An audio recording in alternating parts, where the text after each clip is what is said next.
Good morning and welcome to a lovely morning here in South Africa. We are looking towards Kruger National Park, which is sort of the bigger area that we are part of. And fantastic elephant to start with. I'm not going to be talking too much. Just want to say welcome to the vehicle. My name is Peter Pretorius, and VM, nice to have you on the camera. And what a lovely day. It's nice and cool. As you can see, we're actually wearing jackets, which 4 or 5 days ago would have been unimaginable because we had a heat wave here not so long ago. We were looking at 105, 107 Fahrenheit on some of those days, but this is very pleasant. Probably going to get into the 20s, higher 20s maybe today, Celsius, so 85 or something like that in Fahrenheit later on. But for the moment, nice and cool, and the sun is just about, in fact, I'm going to try and show you just now. I'm going to get past these elephants a little bit. The sun is just rising as we speak, and we're going to have a beautiful day. Lots of activity last night, beautiful leopard with Hayden. We had the wild dogs that were fantastic as well, so lots to look forward to, and also it's a new day, so lots of things can happen.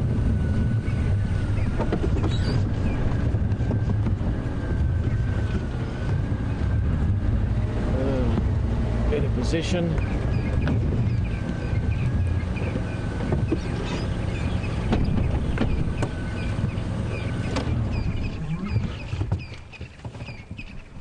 It's a little breeding group, although I can see a few of them further into the bush as well, so maybe 15 or 20 elephants, something like that.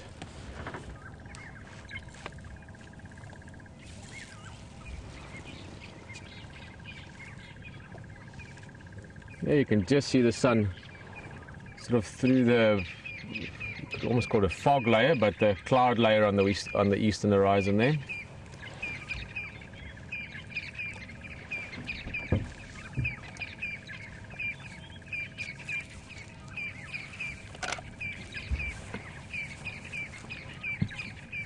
Oh, that's beautiful.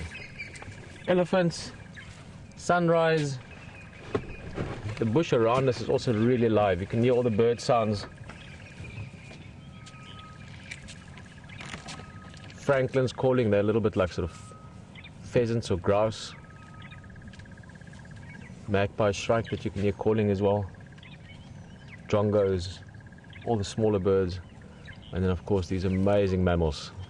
Biggest animals on land.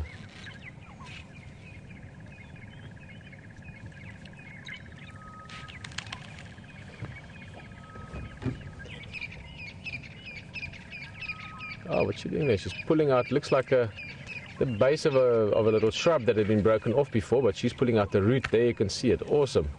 Breakfast. Amazing how they use those trunks. Very dexterous, can turn and twist it in any direction. Those two sort of fingertips at the tip of the trunk. Interesting what's happening there. You see the young one coming up next to mum. Most likely it's mother, although not necessarily. They're very close within the group. But just having a sniff at that root. Maybe a small practice also. You can see her trying to use the foot. This is how we learn. Young ones from the older ones. And then suddenly one day when you're a grown-up, you know which roots are the best to eat. Where do you find the good water? What? That was awesome. Mum was basically saying something like, "You're welcome to learn what I'm doing, but you're not allowed to eat my breakfast."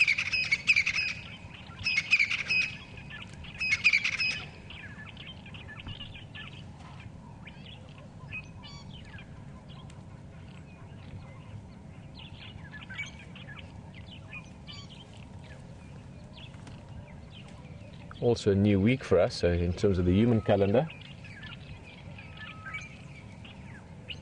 Many things happening today.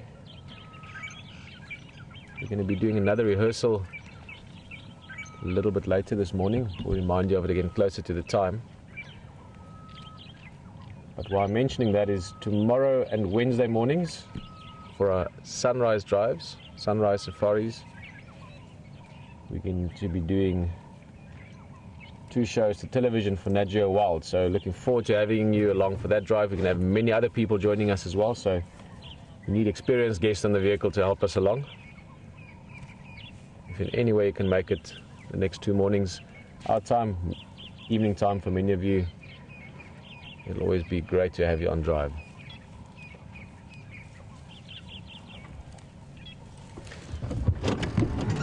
Move a little bit. I'd love to get one view with those elephants and the amazing sunrise we've got going there behind them. We're up on one of the clearing areas here on one of the higher sort of parts of Djuma Game Reserve. Djuma and Aratuza Game Reserves are the 2 private reserves within Sabi Sand that we drive around on. And it's just fantastic to have a horizon line in the distance. A lot of the area around here, we've got quite thick bush. So what we call bushveld is one of the terms they refer to this area as. And in bushveld, like what we have now, you often have a lot of bush around you, so you don't always get to see much of the horizon.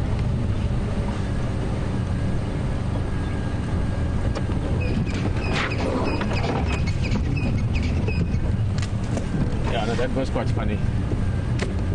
June, you're just mentioning there, June and Jean, I think 2 comments there about how funny that baby elephant was. I especially enjoyed the part where Mum took back the piece of root. Told the youngster, hey, it's my food.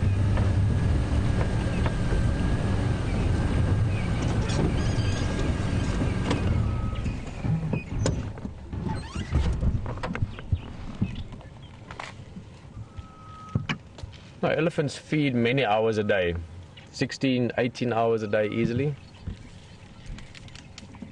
But that's not feeding as in eating the whole time. I mean, obviously that's the sort of the activity of feeding. In other words, moving around, getting some water, getting some food, teaching the young ones a few lessons, the young ones learning a few lessons from the adults, you know, all the activity of day-to-day life. Oh, here's one coming closer to us. Awesome.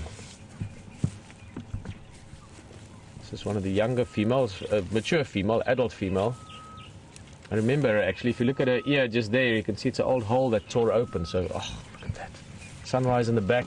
Beautiful. Yeah. Welcome to Africa, everyone.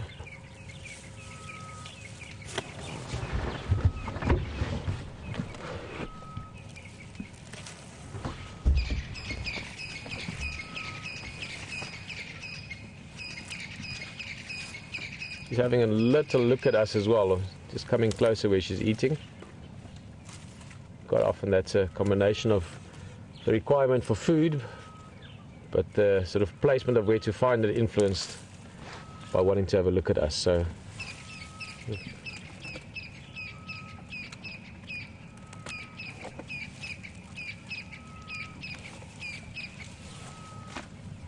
still all these beautiful bird calls.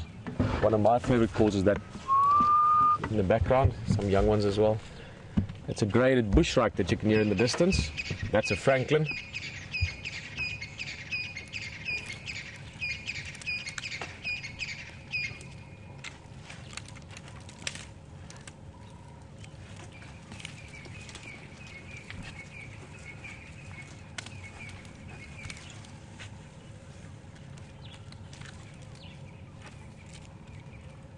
They're probably about a 7-year-old, 6-year-old elephant now. Looks like a young bull. You can see that the whole sort of animal starting to get the mature elephant shape.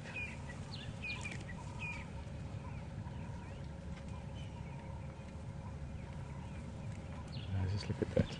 Beautiful place. We're going to be driving around a sort of general area. These elephants are going into thicker stuff now, so we're going to leave them for a little bit. Also because early morning like this, there's still a good chance of finding various cats and things like that. They're quite active early morning, so we're going to go look around a little bit.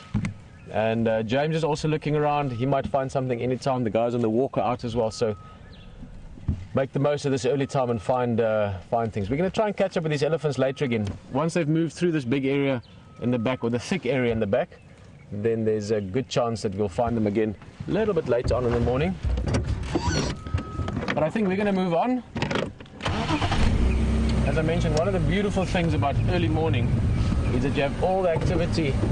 Oh, thought I saw something there. you have all the activity from the night before. Many things have been active, doing their thing at night. Of course, a lot of the predators around here are nocturnal, so they hunt at night, and they're also very active this early part of the morning. So it's a fantastic time for finding tracks, for finding signs, the newspaper if you want, of the bush. Having said that, James is busy reading something, so he's going to show you what that's about. We're going to look around and see you back here in a bit.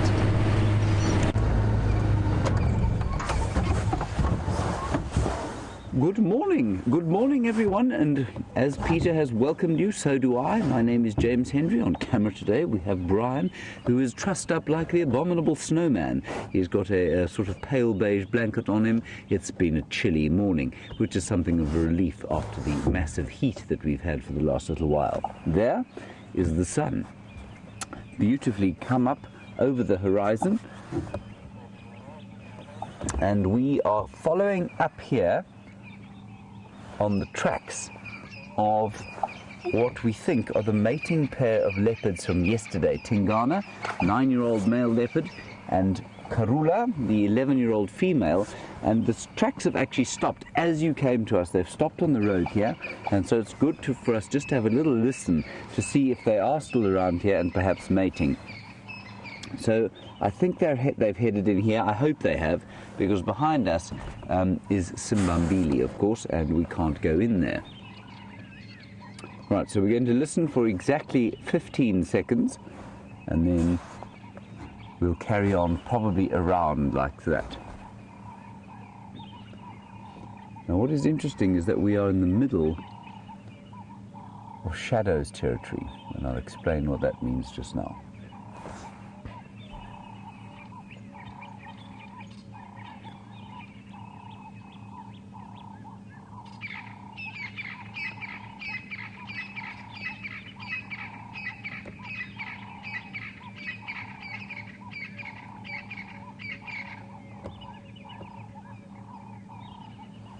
So I can't hear anything in the way of mating leopards. That would sound like a very angry dogfight, brief but angry dogfight. Leopards tend to be fairly aggressive with each other when they mate, and I certainly can't hear any of that, but I can hear the magnificence of the dawn chorus. Beautiful francolins calling, some drongos, doves.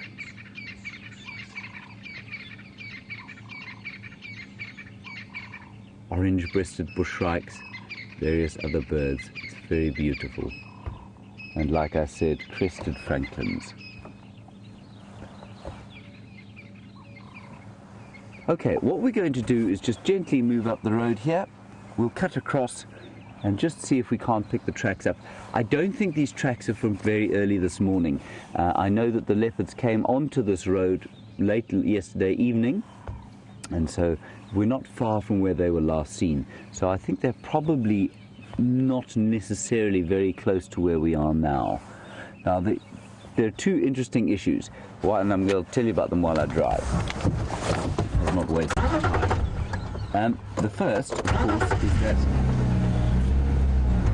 we are basically on the boundary between Karula's territory and her daughter Shadow's. Now, Shadow is 9 years old, and has also produced offspring by Tingana, the male with whom Karula is mating now. And Karula hasn't been this far to the west, or hadn't spent any extended periods this far to the west for some time. And it's quite interesting that she's come this far west. I'm sure it's purely to seek out the attentions of a male leopard. She was mating a little while back, and I think it's quite interesting that she's taken up again with Tingana, because we thought she may be pregnant and already and perhaps had already given birth. That doesn't appear to be the case. She does have what could be described as a slightly sagging belly, and so it's quite difficult to tell when she's pregnant.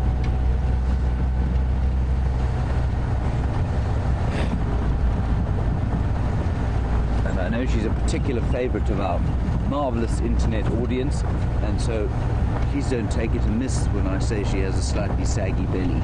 I keep looking behind us because there's a long road behind us, and it's just interesting to see if anything pops onto it behind us. We've also been following tracks of the wild dogs. Sorry, I'm just going to look with my binoculars. Something has popped out onto the road.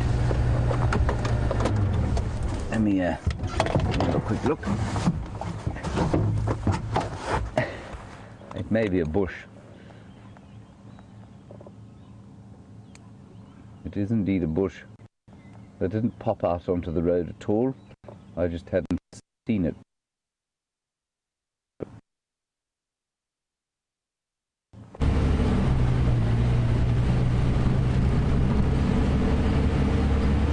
Well, as I said, lots of things to be read in the morning, looked at in the morning. James just giving you a little bit of background about some of the leopard as well. And it's important to understand that, because that might soon be the sort of family tree information for whatever new cubs might be in the pipeline. Karula been mating with Tingana, and he's most likely will be the father of the next generation of Karula's cubs. She's had incredibly good runs of successfully raising cubs. Well, first many litters, and then the last year or so she struggled to actually have cubs. Mainly because of hyenas killing some of them, so it's the first time that she lost cubs on that sort of level. So she might have a brand new set. And it's really boring the way I'm explaining that. I apologize. I am thinking three different things, but in short, what I was actually really just the core of what I was thinking about her is that it's so exciting to know that Karula is mating again, and that if she's not pregnant already, which something's playing in the back of my mind, but I might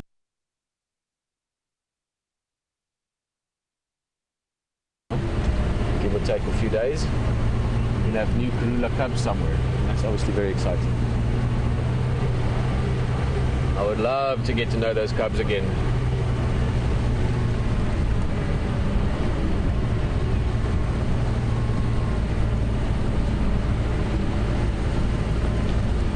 Hello Barbara, good morning.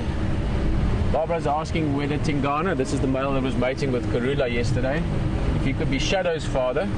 No, almost certainly not, Barbara. Good question. But keep in mind Shadow and Tandi, her sister, and guys, you must excuse me, I'm a bit rusty with the sort of detailed information, but they are 2006 years old now, going on 7, BM. They're about 6.5, 7 years old. Barbara, and I know that because I knew those guys. Yes, older, thank you. I was going to say, I was here at that time when they were youngsters, and that was 2007, and they were already about a year old, so yeah, almost 9 years. And back then, most likely their father was a big male called Mafufunyan, massive male leopard, and then he was displaced by Mvula, which means rain. Mafufunyan, his name by the way means sort of difficult. He was a little bit difficult in the beginning, but he relaxed quite quickly. So Shadow and Tandi, which we used to also call Tingana, funny enough, maybe that's where the confusion comes from, Barbara. Shadow used to be called Tingana way back in the day, but they would have been fathered by Mafufunyan. Kunyuma and his brother Quarantine fathered by Mvula, and Mystery A and Mystery B cubs, hopefully that'll be in about 3.5 months, might well be fathered by Tingana. So she's got a nice sort of changeover of male genetics as well, if you know what I mean.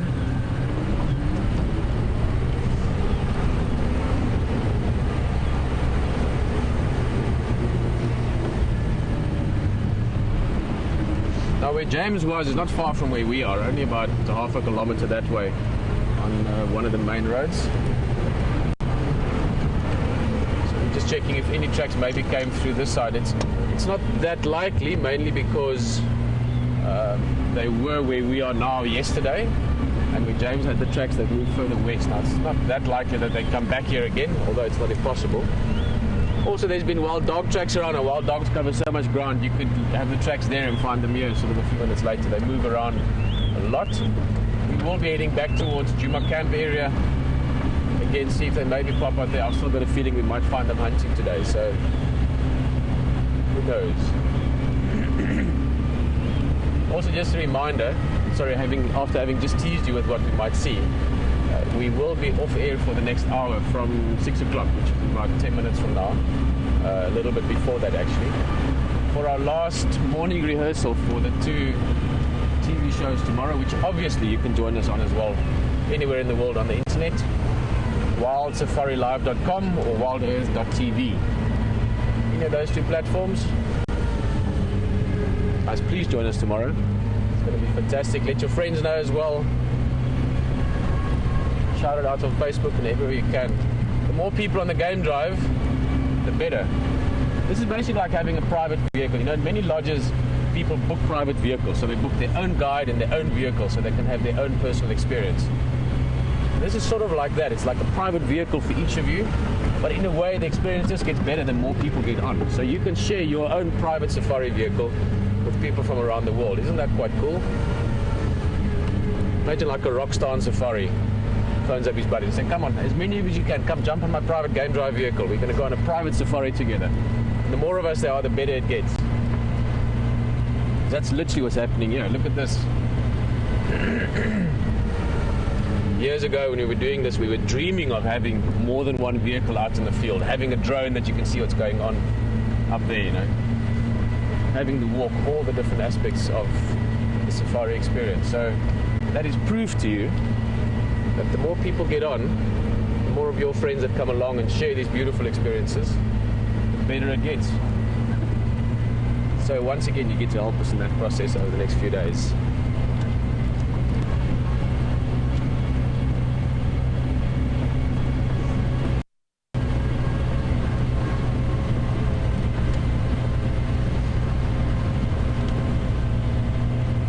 Remember the last couple of times we were here, we chatted about it a few times every now and again. And I'd like for those of you that don't mind helping, is we spoke about getting Ellen DeGeneres on the game drive. She likes these kind of things, and we could actually have it live, which would be amazing. So again, send some pictures, send some mails, get your friends to start chatting around it. I don't know how to do it. I know that I wouldn't be able to get it done, but I know that enough of us together talking about it and saying about it and inviting, that'll be awesome. Imagine they can have all of you, especially those of you that's been with us for so long, all of you in the studio. So they have a whole WildEarth audience in the studio with Ellen on the day. Some of you that have done thousands of hours of game drives with us, and we have a live experience there together. That'll be insane. So let's keep chipping away at that one.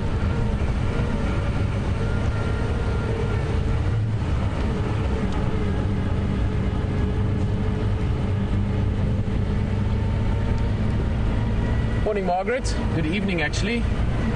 Just what we saw here. These are telephone poles. Electric poles. That's what takes the power to the Juma camp. Power is important.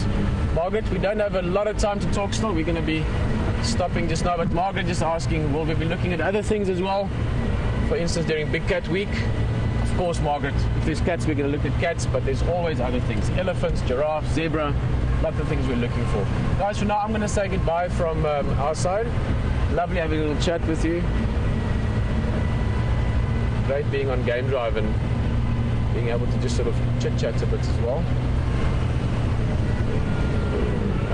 I thought I saw some tracks there. But as mentioned, we will be going off air just now. But tomorrow morning will be a lot of fun. 6 to 7 Central African time for the morning safari or the sunrise safari, which also means it's our first show's prime time on or evening time on Nat Geo World. So looking forward to it.